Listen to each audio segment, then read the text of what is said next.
আমার তরকারির শেষ প্রান্তে আমি আবার কিছু ধনিয়া পাতা দিয়ে দিলাম।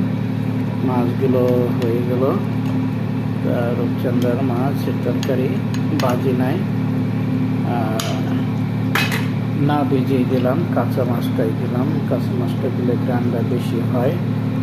যাই হোক বন্ধুরা, আপনারা সবসময় আমার পাশে আছেন, এজন্য অনেক ধন্যবাদ।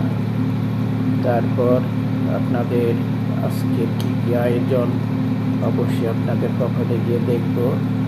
আমাকে লাইক কমেন্ট দিয়ে যাচ্ছেন এবং তাদের প্রতিটা পরিবারে আমি আজকে সময় করে ঢুকিয়ে আপনাদের লাইক কমেন্ট করে আসবো। চিন্তা করবেন না, সবসময় আমি অ্যাক্টিভ আছি আপনাদের সাথে এবং বন্ধুত্ব আছি।